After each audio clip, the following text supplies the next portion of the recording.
हम लोग पिछला बार कंप्लीट कर चुके हैं पोटेंशियल तक। पोटेंशियल डिफरेंस हम लोग समझे थे, कुछ पार्ट बाकी रह गया था, तो पोटेंशियल से हम लोग कंटिन्यू करने वाले हैं। और फर्दर हम लोग ओम्स लॉ समझेंगे, रेजिस्टेंस समझेंगे और रेजिस्टिविटी समझेंगे, प्रतिरोध समझेंगे, और साथ में उसके से रिलेटेड जो भी कंसेप्ट होता है वो हम लोग पढ़ने वाले हैं। तो चलिए शुरू करते हैं। मैं हूं के कश्यप और प्यारा चैनल आपका। कल पढ़े थे हम लोग पोटेंशियल डिफरेंस पढ़े थे, पोटेंशियल कौन से डिफरेंस, ठीक है। तो पोटेंशियल डिफरेंस पोटेंशियल से ही बना हुआ है, ठीक है। कोई दो पोटेंशियल मिलते हैं और उसके बीच के डिफरेंस को ही हम लोग क्या कर रहे होते हैं, पोटेंशियल डिफरेंस कह रहे होते हैं। इसमें क्या होता है कि P1 माइनस P2 होता है, और P1 क्या होता है, तो ये लार्ज पोटेंशियल डिफरेंस होता है और ये स्मॉलर पोटेंशियल डिफरेंस होता है। सपोज मान लीजिए कि यहाँ पे बहुत सारे चार्ज रखे हुए हैं, ठीक है। यहाँ पे चार्ज रखा हुआ है, छोटा सा यहाँ बॉटल है, इसमें चार्ज नहीं है, तो यहाँ से इसमें फ्लो जो होगा, तो इसमें पोटेंशियल ज़्यादा है, इसमें पोटेंशियल कम है, तो ये पोटेंशियल ज़्यादा है तो इसमें से इसमें फ्लो करेगा। और इसी के डिफरेंस को, इसका मान लीजिए P1 है, इसको P2 कह दें, तो इसी के डिफरेंस को हम लोग कहते हैं पोटेंशियल डिफरेंस। यहाँ से हम लोग पढ़े थे, और एक्चुअली पोटेंशियल डिफरेंस हम लोग पढ़े थे कि कोई भी चार्ज, मान लीजिए कोई भी चार्ज यहाँ से यहाँ तक लाने में जो वर्क डन करता है, क्या करता है, वर्क डन कौन करता है, चार्ज, ठीक है। तो वर्क डन ये पोटेंशियल डिफरेंस होता है। पोटेंशियल डिफरेंस को हम लोग V से इंडिकेट कर रहे हैं। V इक्वल टू जो होता है वर्क डन, ठीक है, बाई कॉन्शियस चार्ज, तो पर चार्ज हम लोग लिखते हैं। तो पोटेंशियल डिफरेंस इक्वल टू अपने पास फॉर्मूला A आ जाता है, ठीक है। पिछले बार हम लोग पोटेंशियल डिफरेंस से एक फार्मूला और पढ़ चुके हैं, कौन चीज़, I equal to conscious Q/T, ठीक है। I क्या है, करेंट है, Q क्या है, चार्ज है, T क्या है, टाइम है। तो यहाँ से आज अभी तक जितना भी चैप्टर हम लोग 2-3 लेक्चर में पढ़े हैं, उसमें अभी हम लोग दो फार्मूलाज के बारे में अब सीख चुके हैं। एक तो I इक्वल टू Q/T, और यहाँ से V equal to W/T। W क्या है, तो आपको समझ में आ रहा है कि वर्क डन है, क्या है, वर्क डन, मतलब ये क्या है, कार्य है, कार्य है, ठीक है। और Q क्या है, ये चार्ज है, क्या है, चार्ज। आप समझिएगा ये एक्चुअली चार्ज किस तरह का चार्ज है, तो इलेक्ट्रॉन पे होता है, वो वाला चार्ज है। तो ये क्या है, ये पोटेंशियल डिफरेंस है, कौन सी सर, पोटेंशियल डिफरेंस है। तो इतना हम लोग को समझ में आता है। अब यहाँ से हम लोग को कहा जाता है पोटेंशियल डिफरेंस का यूनिट क्या होता है, तो आपको ये सबसे इंपॉर्टेंट होता है ये बताना कि पोटेंशियल डिफरेंस का यूनिट क्या होता है, ठीक है। तो यहाँ से अब देखिएगा इसके यूनिट हम लोग निकालना है, तो कैसे निकाल सकते हैं, तो देखिएगा unit of conscious potential, unit of V मतलब potential difference equal to unit, देखना यूनिट ऑफ इसका चार्ज, सॉरी चार्ज नहीं, ऊपर में क्या है, वर्क, तो unit of work by conscious unit of conscious charge, unit of charge. अब मुझे पता है कि वर्क डन का यूनिट जो होता है उसको हम लोग SI यूनिट में क्या बोलते हैं, तो आपको याद हो तो हम लोग कहते हैं जूल, और इस यहाँ पे चार्ज को हम लोग कूलम बोलते हैं, कॉन्शियस कूलम बोलते हैं। तो इसका मतलब है, इसको लिखे जूल बाई क्या हो गया, कूलम, और जूल बाई कूलम को हम लोग बोलते हैं वोल्ट, क्या बोलते हैं, वोल्ट। और यहाँ से इसका भी डिनोट करेंगे तो हम लोग वोल्ट को V से ही इंडिकेट करते हैं, और यहाँ पोटेंशियल डिफरेंस को ही V से इंडिकेट करते हैं। तो कन्फ्यूजन थोड़ा रहने, ये यूनिट है, V क्या है, वोल्ट है। तो आपको याद रखना है unit of conscious potential difference is volt, ठीक है। Volt equal to 1 volt equal to क्या होता है, तो 1 जूल 1 कूलम के बराबर होता है। ये आपको याद रखने हैं, ठीक है। यहाँ से एक कंसेप्ट हम लोग सीख चुके हैं। तो यहाँ से अब दो फार्मूला जरूर अच्छी तरह से आप याद रखें कि वर्क डन बाई क्या आता है, Q ही क्या कहलाता है, अपना पोटेंशियल डिफरेंस होता है। कोई भी चार्ज यहाँ से यहाँ तक लाने में, मान लीजिए एक इलेक्ट्रॉन इमेजिन कर लीजिए, यहाँ से यहाँ तक आया, तो लाने में जो वर्क डन किया, ठीक है, उसी को हम लोग क्या बोलते हैं, पोटेंशियल डिफरेंस बोलते हैं। तो ये होता है अपना कॉन्शियस पोटेंशियल डिफरेंस। तो यहाँ से हम लोग एक कहानी हम लोग क्लियर कर लिए कि पोटेंशियल डिफरेंस से कुछ ऐसा होता है। इसके बाद हम लोग को जो समझने की बात है वो है, अच्छा पोटेंशियल डिफरेंस को जो मेजरमेंट करता है वो कौन करता है, पोटेंशियल डिफरेंस को मेजरमेंट जो करता है वो इंस्ट्रूमेंट है कॉन्शियस, तो volt meter, conscious volt meter. और ये वोल्ट मीटर को आपको याद हो तो हमेशा कॉन्शियस में पैरेलल में जोड़े जाता है, किसमें, पैरेलल में जोड़े। सर्किट में पढ़ाया हूँ तो आपको याद हो कि बैटरी होता है, बैटरी से यहाँ से क्या होता है, यहाँ से ऐसा, और यहाँ से करंट फ्लो होता है, और यहाँ पे हम लोग क्या करते हैं, यहाँ पे बल्ब लगाते हैं, और यहाँ से ऐसा होकर चार्ज यहाँ पे कहीं क्या स्विच लगा दें। अब जो बड़ा साइज होता है उसको हम लोग क्या कहते हैं, प्लस होता है, इधर क्या होता है, माइनस होता है। चार्ज जो मूव करता है इधर से ऐसे मूव करता हुआ आपको दिखाई देता है, ठीक है। ये क्या है, बल्ब है, ये क्या है, बल्ब है, अच्छा, यहाँ से ऐसे चार्ज मतलब आई मूव करता हुआ आपको दिखाई देता है। और यहाँ से गौर करेंगे तो ये क्या है, की है। की मतलब या इसको स्विच भी हम लोग बोल सकते हैं, अब समझने की बात है। तो यहाँ से अब आई, यहाँ से अब देखना, इसमें पहला चीज़ हम लोग समझ लेते हैं एम्पियर को, ठीक है, जिसको हम लोग एम्पियर को मेजरमेंट करने के लिए कौन है, आमीटर, ठीक है ना। थोड़ा सा पहले आमीटर को थोड़ा समझ ले। तो आमीटर को आपको याद है पहली बार हम लोग समझते भी थे कि कौन चीज़ में जोड़ते हैं, हमेशा सीरीज में जोड़ते हैं। तो देखिए आमीटर को जब भी जोड़ेंगे तो यहाँ पे ऐसे जोड़ देते हैं, ठीक है, और इसका सिंबल आमीटर का क्या होता है, ए होता है। लेकिन जब वोल्ट मीटर को जोड़ेंगे तो देखिएगा ए अपने पास हो गया कौन सा, सर्किट हो गया, और ए बैटरी हो गया, यहाँ से ऐसा, और ए अपने पास ए हो गया और ए हो गया। तो यहाँ पे जब भी वोल्ट को जोड़ेंगे तो ऐसे करके हम लोग जोड़ते हैं। वोल्ट का सिंबल आपको याद हो तो ऐसे हम लोग दिखाते हैं। तो इसमें और इसमें यही अंतर होता है कि ए हो गया सीरीज में, मतलब जो वायर यहाँ से निकला रहता है उसी वायर में आपको जोड़ना पड़ता है। और यहाँ पे क्या करना होता है कि इसके इंड से एक नया वायर निकालना होता है, नया वायर निकाल करके तब ऊपर में आपको जोड़ना पड़ता है, और इसको बोलते हैं हम लोग पैरेलल, ठीक है, समांतर से में इसको हम लोग को जोड़ना पड़ता है, और इसको हम लोग बोलते हैं कौन चीज़, सीरीज। तो नेक्स्ट लेक्चर जो हम लोग पढ़ेंगे सीरीज और पैरेलल पे पढ़ेंगे तो ज़्यादा समझ में आएगा कि एक्चुअली ये क्या हो रहा है। लेकिन इतना याद रखिए कि आमीटर को हम लोग सीरीज में जोड़ते हैं और वोल्ट मीटर को हम लोग कौन चीज़ में जोड़ते हैं, तो पैरेलल में जोड़ते हैं। अच्छा, आसानी से होगा ओम्स लॉ के बारे में, Ohm's law.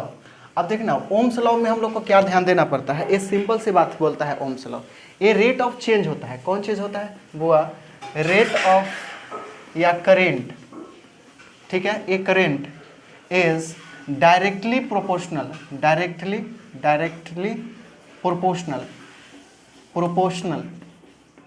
Proportional to the कौन चीज़ होता है, तो वोल्ट होता है। कौन चीज़ होता है, वोल्ट होता है।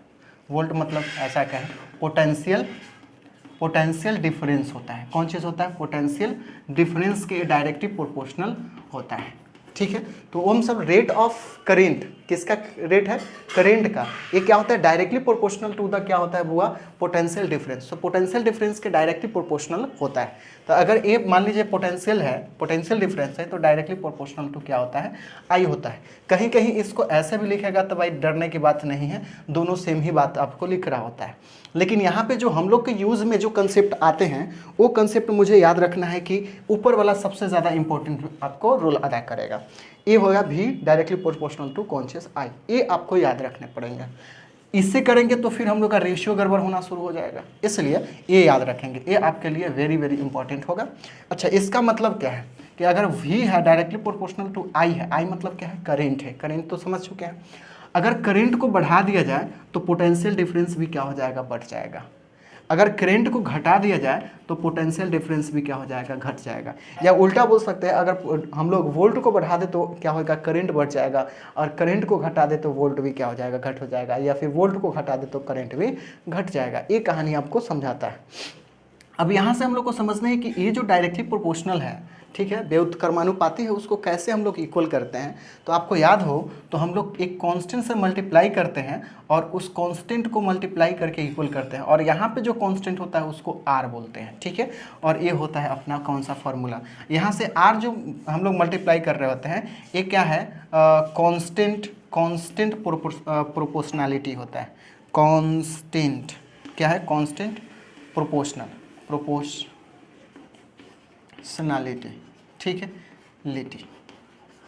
इसी को हम लोग दूसरा नाम हम लोग देते हैं, इसी कांस्टेंट का नाम हम लोग देते हैं कौन चीज़, रेसिस्टेंस। क्या नाम देते हैं, रेसिस्टेंस, मतलब कौन चीज़, प्रतिरोध। तो ये याद रखने की बात है कि ये क्या है, अपना प्रतिरोध है, ठीक है। तो यहाँ से हम लोग एक और फार्मूला पढ़ लिए, देख लीजिएगा। फार्मूला एक हम लोग पढ़े हैं, I इक्वल टू कौन चीज़, Q/T, ठीक है, एक फार्मूला ए हो गया। दूसरा हम लोग पढ़ लिए कि potential difference equal to W by कौन चीज़, Q। अच्छा, ये दूसरा फार्मूला हो गया। और यहाँ से ओम्स लॉ से आ गया R इक्वल टू कौन चीज़, I, अच्छा V इक्वल टू I, ठीक है। इतना समझ में आ रहा है। आप समझ सकते हो कि यहाँ से अगर इस वैल्यू के यहाँ पे पुट कर देते एक नया सा फार्मूला हम लोग खुद से क्रिएट कर सकते हैं। तो I equal to Q by कितना हो जाएगा, T टी हो जाएगा। और यहाँ से एक और फार्मूला हम लोग क्रिएट कर सकते हैं। बात समझ पा रहे हैं क्या? तो यहाँ से एक और फार्मूला क्रिएट कर सकते हैं। अगर आपको दिमाग चल रहा है तो यहाँ से क्यू का भी वैल्यू निकाल सकते हैं, और यहाँ से या फिर ऐसा सोच सकते हैं ए भी और ए भी इक्वल है तो दोनों को आपस में इक्वल कर दे, तो ए भी बाई क्यू हो जाएगा, A equal to R Q by T हो जाएगा। और यहाँ से देखना क्या कुछ तो अजीब सा होगा, डब्ल्यू इक्वल टू अपने पास क्या हो जाएगा, डब्ल्यू मतलब वर्क डन है ना, इतना इक्वल टू इतना। ठीक है ठीक है ये ठीक है। तो यहाँ से ए हो जाएगा कितना, आर क्यू चार्ज का स्क्वायर बाई कॉन्शियस टी।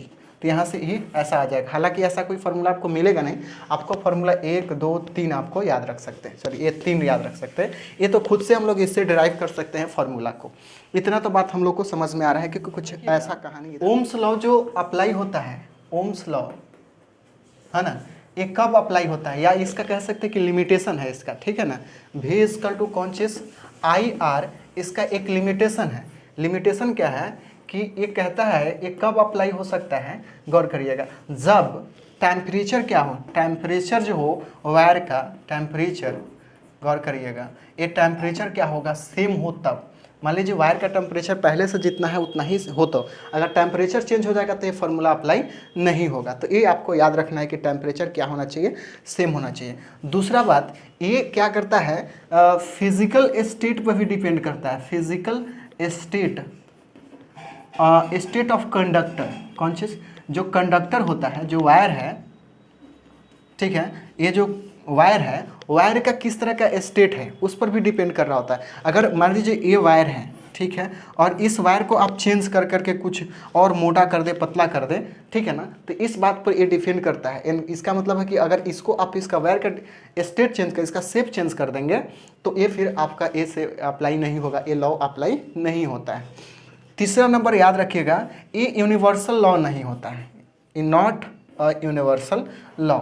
जैसे हम लोग पढ़े हैं कि F equal to G m1m2 by R square, ये कैसा लॉ है, तो यूनिवर्सल लॉ है ना, हर जगह ये अप्लाई होता है, लेकिन ये हर जगह अप्लाई नहीं होता, इसलिए इसको नॉट यूनिवर्सल लॉ बोलते हैं, ठीक है। ये यूनिवर्सल लॉ नहीं है। रीज़न क्या है, क्योंकि ये टेम्परेचर की वजह से और फिजिकल स्टेट की वजह से चेंज होता रहता है, इसलिए ये यूनिवर्सल लॉ नहीं है। तो ओम्स लॉ ये होता है।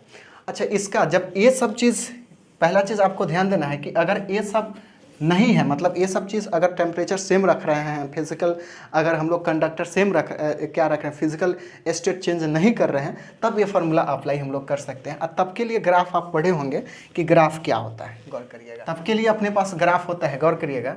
अगर ए मान लीजिए अपना x, और इस पर मैं क्या कर दूँ, आई को ले लूँ, और इस पर वी को ले लूँ। वी क्या है, पोटेंशियल डिफरेंस, एकदम याद रखेंगे। तो यहाँ से ग्राफ बनता है कुछ ऐसा स्ट्रेट, और ये ग्राफ क्या शो करता है, तो आर को शो कर रहा होता है। आर मतलब रेसिस्टेंस को शो कर रहा होता है। इसका मतलब इसका स्लोप अगर निकाल दें, स्लोप ऑफ, देखिएगा स्लोप मतलब क्या है, tan थीटा को ही हम लोग क्या बोल रहे होते हैं, स्लोप बोल रहे होते हैं। लिख देते हैं slope of conscious we T V I graph. इस ग्राफ को क्या बोलते हैं, वी आई ग्राफ, ठीक है। वी आई ग्राफ का जो स्लोप होता है वो आपको क्या देता है, गिव्स रेसिस्टेंस। ये क्या देता है, रेसिस्टेंस देता है। ये इतना बात याद रखना है। अगर मान लीजिए ये ग्राफ आपको कुछ ऐसा एक क्वेश्चन दे दे, कुछ ऐसा, मान लीजिए इस पॉइंट पे यहाँ पे ये दे दे कि ये यहाँ पे 2 एम्पियर है और इसके सामने 4 कॉन्शियस वोल्ट आपको दिया हुआ है, और यहाँ से पूछे इसका रेसिस्टेंस निकाल दो भाई। तो रेसिस्टेंस मुझे पता है, यहाँ से ये क्या हो गया, ये क्या है, करंट आई इक्वल टू हो गया इतना, और ये हो गया कौन सी, वी इक्वल टू इतना। तो मुझे आई इक्वल टू कितना पता है, गौर करिए। आई इक्वल टू नॉर्मल सा हम लोग ऐसे नॉर्मल सा फॉर्मूला तो अभी क्या कर लिए, हम लोग पढ़ लिए वी इक्वल टू कितना, आई आर, ठीक है। तो यहाँ से गौर करिए, आई इक्वल टू अगर आपको निकालना हो तो वी बाई कितना हो जाएगा, आर, तो ये हो जाएगा कितना, आई।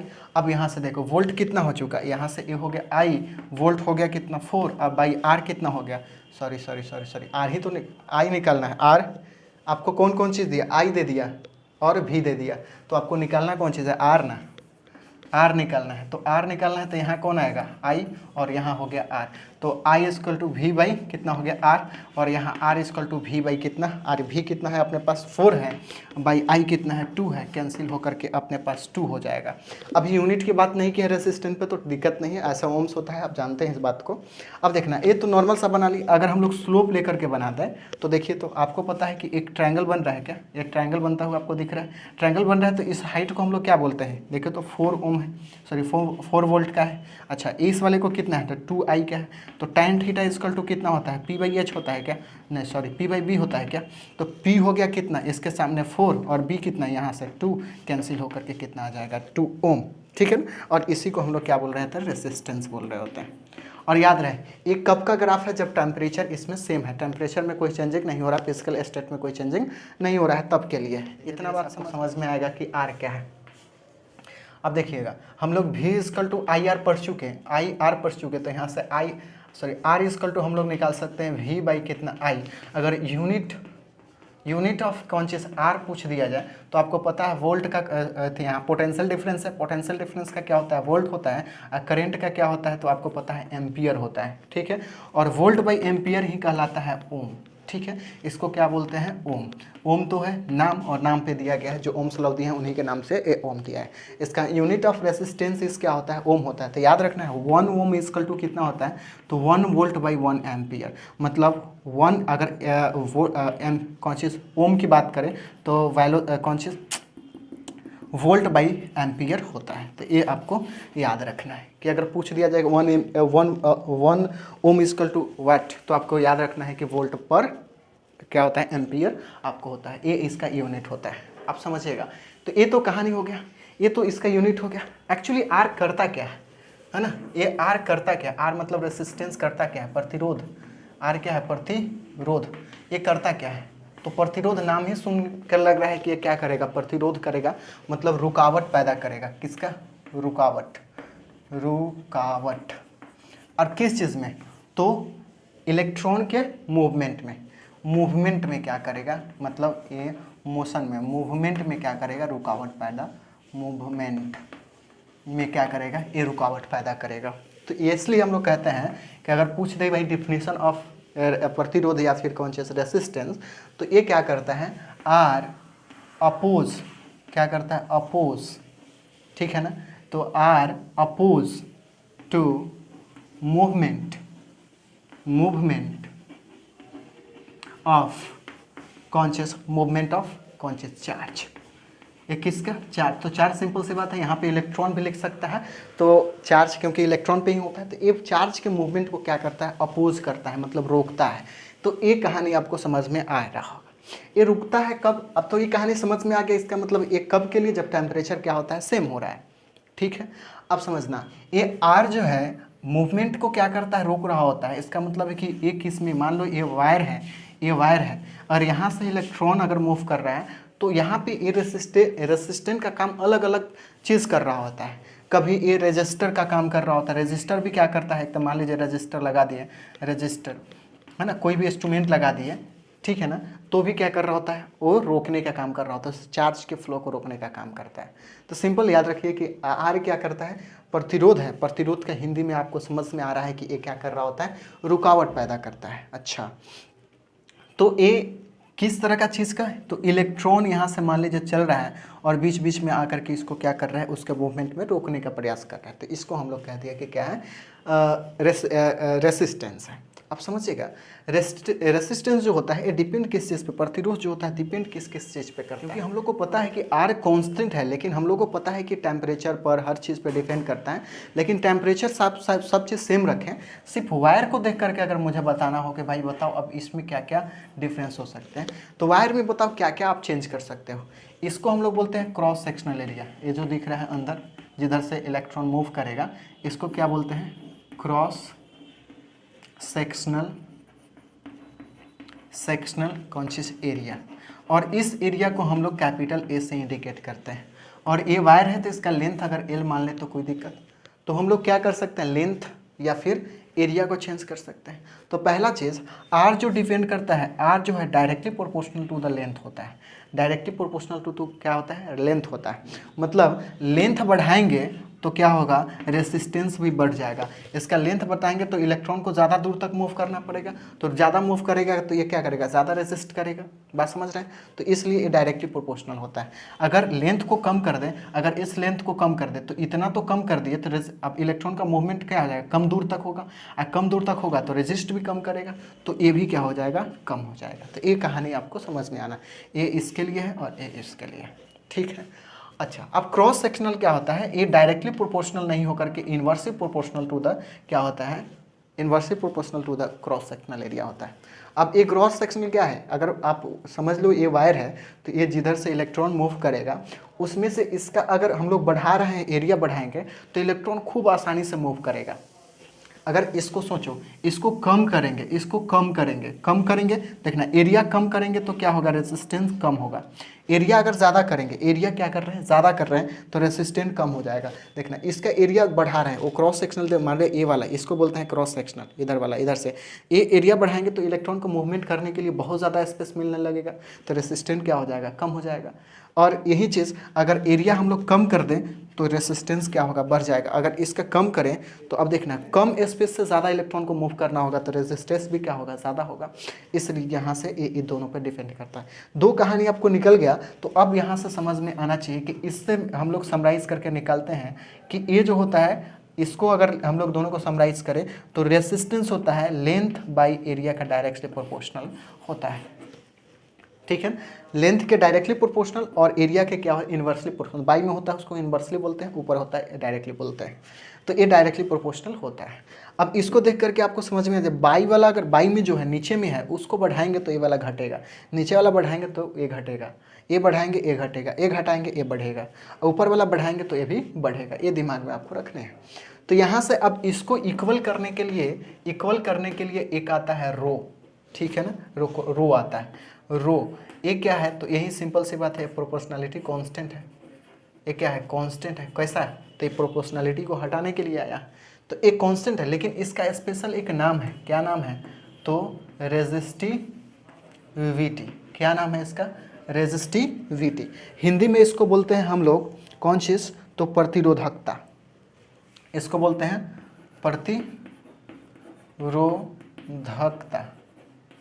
प्रतिरोधकता। इसको क्या बोलते हैं, प्रतिरोधकता, ठीक है ना, ठीक है। इसको बोलते हैं प्रतिरोधक, है ना, इसको बोलते हैं प्रतिरोधकता, प्रतिरोधक रेजिस्टर को बोलते हैं।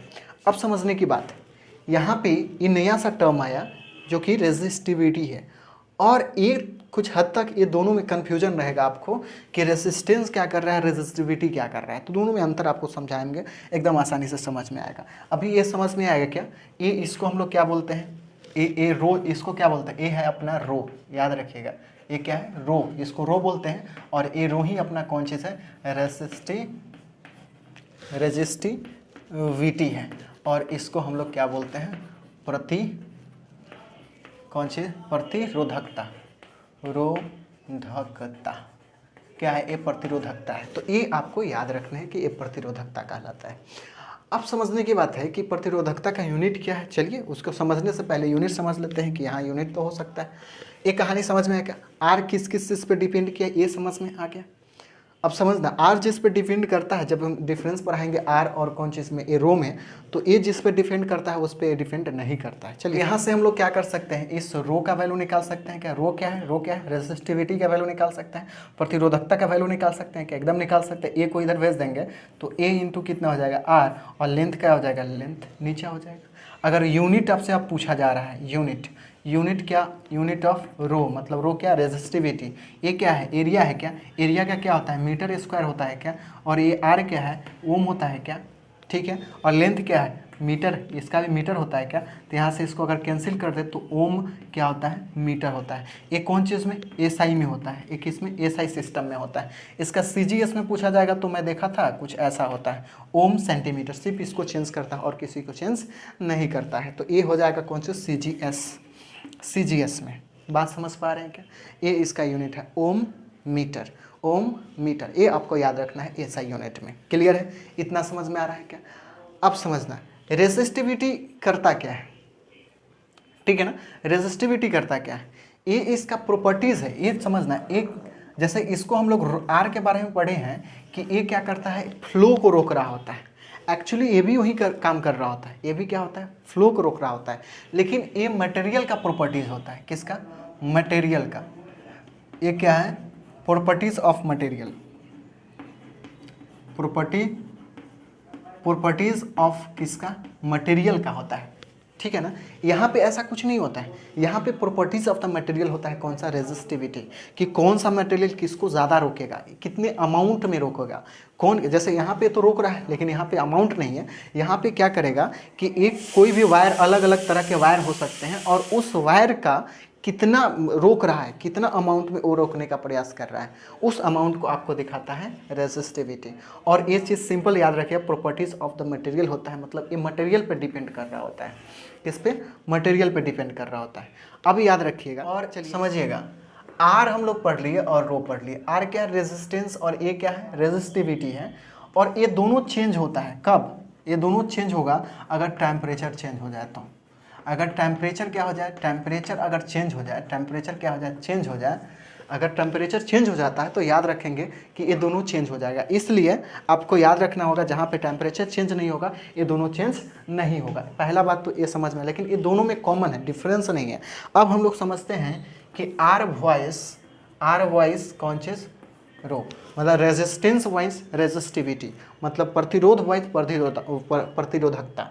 इसको क्या बोलते हैं? प्रतिरोधकता। ये हो गया अपना प्रतिरोध। अब इस दोनों में क्या अंतर है, क्या कहानी है, पहला समझिएगा। हम लोग तो पहले पढ़े हैं कि आर जो है ये डिपेंड कर रहा होता है किस पे? एल पे। ये डायरेक्टली प्रोपोर्शनल होता है, लेकिन इसमें ऐसा नहीं होता है। A doesn't depends on conscious L. L मतलब लेंथ पे, ये लेंथ पे डिपेंड नहीं कर रहा होता है। दूसरा नंबर बात करते हैं, ये आर क्या होता है? Inversely proportional to the area, cross sectional area होता है, लेकिन ये भी नहीं डिपेंड करता है क्रॉस सेक्शनल एरिया पे। तो ये मेजर डिफरेंस तो ये कहाँ है, समझ में आ गया। अब समझिएगा नॉर्मल सा। अब यूनिट चेक करिए, इसका यूनिट हम लोग क्या पढ़ लिए कि ओम होता है, और इसका यूनिट क्या होता है? तो बुआ ये होता है ओम मीटर। ये भी एक डिफरेंस है।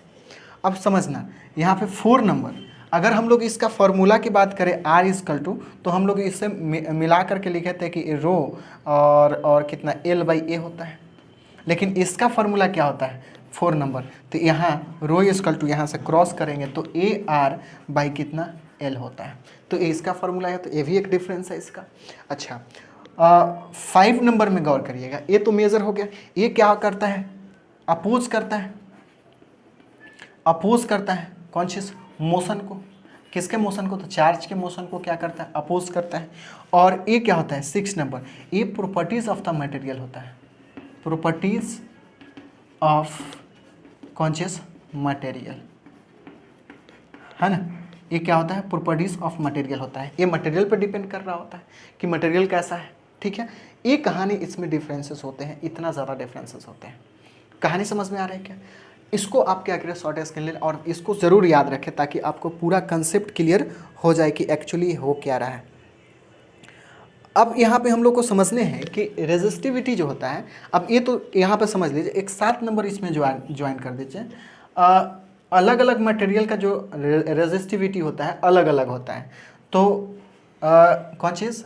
रो मतलब प्रतिरोधकता, या फिर resistivity of different conscious material is different, मतलब अलग अलग रेजिस्टेंट का अलग अलग, अगर रेजिस्टिविटी की बात करें तो अलग अलग मटेरियल का जो रेजिस्टिविटी होता है वो अलग अलग होता है। इतना आपको याद रहेगा। तो ये डिफरेंस आपको समझ में आया। अब समझिएगा, तो यहाँ से रेजिस्टिविटी एक बता देते हैं आपको एकदम आसान सा। जैसे सिल्वर ले लीजिए, सिल्वर का अगर रेजिस्टिविटी की बात करें, रेजिस्टिविटी ये कितना होता है? तो 1.60 इंटू 10⁻⁻18 ओम मीटर होता है। ठीक है, ये किसका है? सिल्वर का। उसी तरह आप कॉपर का ले लीजिए, कॉपर का क्या होता है? 1.62 इंटू 10⁻⁸ ओम मीटर। देख रहे हैं सिल्वर का कितना है? कुछ कम है, और इसका क्या है? कुछ ज़्यादा है। बात समझ रहे हैं? तो ऐसे ऐसे सभी आपको एक क्या करना होता है, एक ये आपको पूछा जा सकता है, ये याद करना पड़ता है रेजिस्टिविटी को। ठीक है, तो आपको याद रखना है इतना मटेरियल, इतना कहानी आपको याद रखने होंगे। तो कहानी समझ में आ रहा होगा कि रेजिस्टिविटी क्या है और ये क्या क्या है। हम लोग इस लेक्चर में क्या पढ़ लिए, एक तो पोटेंशियल डिफरेंस में कुछ कहानी समझे, उसके बाद ओम्स लॉ पढ़े, ओम्स लॉ का लिमिटेशन पढ़े कि टेम्परेचर सेम होगा तो ही काम करेगा, नहीं होगा तब क्या होगा। तो आगे चल कर के हम लोग आपको पढ़ेंगे नॉन रेजिस्टेंस के बारे में, ठीक है ना, नॉन रेजिस्टेंस। अभी हम लोग वो चैप्टर को क्लियर कर रहे हैं जो बेसिक आप, जिससे आप क्लास 10th या 10th में रूबरू हुए हैं, उसको समझे हैं, वहाँ से हम लोग क्रिएट करें। जैसे जैसे आगे बढ़ेंगे इसका टॉप पॉइंट आपको लेकर के मैं प्रोवाइड कराता रहूँगा। और आसानी एक आप लाइन बाय लाइन लेक्चर को आप फॉलो कीजिए, आपको मैं गारंटी देता हूँ कि आपका फिजिक्स बेटर हो जाएगा, ठीक है। तो चलिए, तो यहाँ से एक कहानी अब हम लोग यहीं पे आज हम लोग समाप्त करेंगे इस लेक्चर को। नेक्स्ट में हम लोग जो बात करने वाले हैं, रेजिस्टिविटी समझ गए। नेक्स्ट लेक्चर में हम लोग बात करने वाले हैं कि कोई भी वायर को जोड़ने का तरीका क्या क्या होता है, मतलब पैरेलल और सीरीज, उस पर हम लोग टोटल कंसेप्ट समझेंगे, उसका फार्मूला समझेंगे और उस पर कुछ क्वेश्चंस करेंगे ताकि आपको समझ में ज़्यादा आए। इस पर क्वेश्चन कर सकते हैं, लेकिन अभी हम लोग करेंगे एक जब चैप्टर कंप्लीट होगा या फिर उस तरह की व्यवस्था मैं कर लेता हूँ तो आपको मैं प्रोवाइड कराऊंगा। फिलहाल एक कंसेप्ट आप याद रखें और खुद से ट्राई करें। और जो नहीं आता है, लगता है कि हाँ आपको नहीं समझ में आ रहा है न्यूमेरिकल, तो आप कमेंट बॉक्स में लिखिए, मैं न्यूमेरिकल बना करके आपको पेज पर लिख करके आपको मैं प्रोवाइड कराऊंगा। तो चलिए फिर मिलते हैं नेक्स्ट वीडियो में, जब तक एंजॉय करें और पढ़ाई करें।